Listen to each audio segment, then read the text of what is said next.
जैसे महाभारत में सुना है कि अभिमन्यु को घेर के मारा था, उसी तरह से पूरा का पूरा गांव, मैं बूढ़े जवान से लेकर के घेर लिया था मेरी गाड़ी को। मेरे साथ 4-5 सिक्योरिटी वाले नहीं होते तो आज उस गांव में कुछ भी हो सकता था। केंद्रीय मंत्री और फतेहपुर से बीजेपी की प्रत्याशी साध्वी निरंजन ज्योति इस वक्त हमारे साथ बातचीत करने के लिए मौजूद हैं। आप अलग अलग जगहों पर पूरे क्षेत्र में घूम रही हैं, क्या स्थिति देख रही हैं बीजेपी के लिए और अपने लिए? देखिए, भारतीय जनता पार्टी के एक प्रत्याशी होने के नाते सबसे पहले मैं जनता से अपील करना चाहूँगी। अभी चुनाव, आज मतदान हो रहा है। मतदान के समय ही समाजवादी पार्टी के लोगों की गुंडागर्दी सामने आ रही है। मुझे 4 दिन पहले किसी ने आगाह किया था कि आपके ऊपर सफाई कुछ भी कर सकते हैं। आज प्रत्यक्षम किम प्रमाणम, प्रत्यक्ष की कोई प्रमाण की जरूरत नहीं होती है। पहले उन्होंने अपने गांव को पूरा वोट डलवा दिया। एक मंजरा पड़ता था जो हमारा सपोर्टर था, जैसे वो वोटर पहुंचा तो वहां बवाल मचा दिया। मुझे सूचना मिली तो मैंने अपने मंडल अध्यक्ष और सेक्टर प्रभारी को भेजा, वहां जाके देखो क्या है, वोट क्यों नहीं पड़ रहे हैं। जब वहां गए तो फिर उन लोगों ने उपद्रव करना शुरू कर दिया। वोट नहीं पड़ेगा, वोट नहीं पड़ेगा, ये है वो करके बोलने लगे। महिलाओं को गाली गलौज दिया, अभद्रता की और वापस करवा दिया। मैं पहुंची कि भाई मैं भ्रमण में हूँ तो मैं जाऊंगी। तो मैं वहां जैसे पहुंची तो पूरा का पूरा एक नींबू का बगीचा था। जब मैं गई हूँ तब वहां कोई नहीं दिख रहा था, 4-6 लोग खड़े थे। जैसे मैं वहां पहुंची हूँ तो पूरे के पूरे उस बगीचे से निकल के हाथ में बड़े बड़े बांस लिए, पत्थर लिए, निकल पड़े और गाली गलौज देने लगे। मेरे साथ में पुलिस थी, मेरे जो सिक्योरिटी गार्ड हैं। जैसे ही पत्थर फेंकना शुरू किया तो मुझे गाड़ी में बैठा दिया। शायद मेरे साथ 4-5 सिक्योरिटी वाले नहीं होते तो आज उस गांव में कुछ भी हो सकता था, क्योंकि पूरा गांव, जैसे महाभारत में सुना है कि अभिमन्यु को घेर के मारा था, उसी तरह से पूरा का पूरा गांव, मैं बूढ़े जवान से लेकर के घेर लिया था मेरी गाड़ी को। 2-3 पुलिस वाले अकेले थे जो वहां प्रशासन की तरफ से, जबकि वो अति संवेदनशील बूथ में था। प्रशासन को चाहिए था कि वहां फोर्स पहले से तैनात करना चाहिए था, लेकिन तैनात नहीं था। एसओ वहां पहुंचा, उसके बावजूद भी वो गाली गलौज कर रहे थे। आपकी गाड़ी को घेरा, किसकी साजिश इन तमाम चीजों के अब पीछे मैं देख रहे हैं? वहां प्रधान था, बीडीसी था, और वहां बाहरी गाड़ी भी मुझे मिली है। सपा का झंडा लगा था, कानपुर का नंबर गाड़ी का था। वो गाड़ी भी वहां खड़ी, उसकी फोटो भी मैंने खिंचवाई है। अब मैं वहां से भक्ति, क्योंकि वो गांव के अंदर बूथ था, तो क्या आपके ऊपर अटैक करने का? मेरे ऊपर ही अटैक करने का था। अच्छा। पत्थर फेंका मेरे तरफ। अब वो क्योंकि मेरे साथ सिक्योरिटी थी, 4-5 गनर थे, तो वो उनको देख करके दूर दूर गाली गलौज करते रहे। वीडियो है मेरे पास, योगेंद्र आपको दे देंगे। दुर्भाग्य से देश का मेरा 6ठा चुनाव है, पहली बार इस तरह की हरकतें, जब अभी सपा की सरकार है नहीं, अभी वो कल्पना कर रहे हैं कि हम केंद्र में आने वाले हैं, तभी ये हालत है। मैं फतेहपुर की जनता का आगाह करना चाहती हूँ, अभी भी समय नहीं बिगड़ा है, अभी भी मैं आगाह करना चाहती हूँ। अभी जीते नहीं हैं, अभी सिर्फ वोटिंग हो रही है।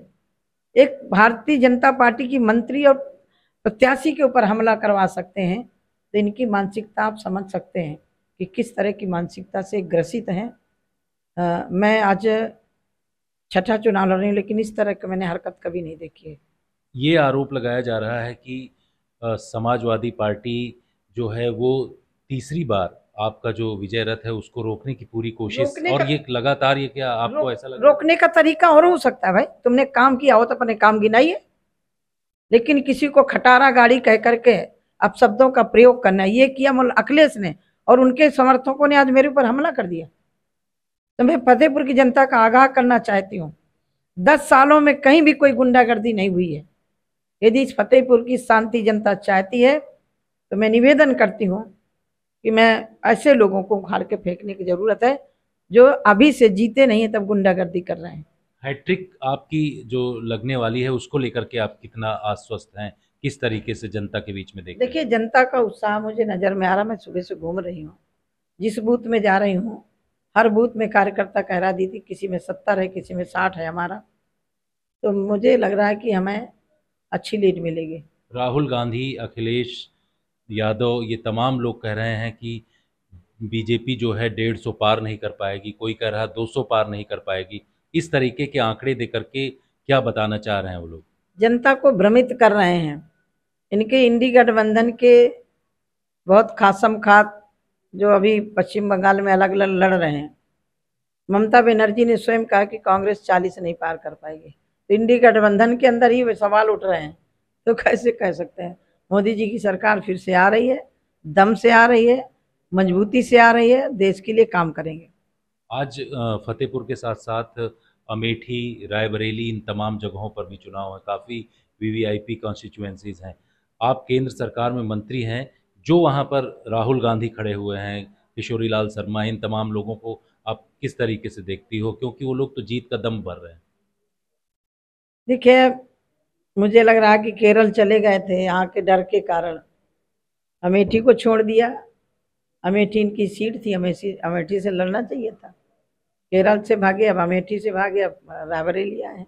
और मुझे उम्मीद है कि जनता वहाँ की इनको यहाँ से भी बाहर फेंकेगी।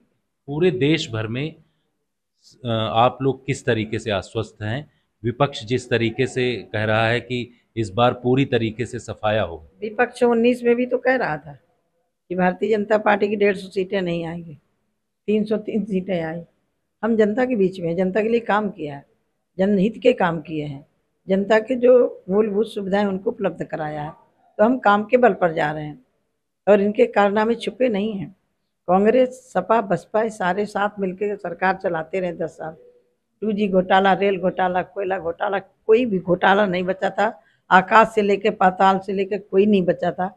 10 सालों में मुझे गर्व होता है कि ऐसे प्रधानमंत्री जी के नेतृत्व में काम किया कि एक भी व्यक्ति भारतीय जनता पार्टी की, एनडीए की गठबंधन की सरकार के ऊपर कोई आरोप नहीं लगा सकता।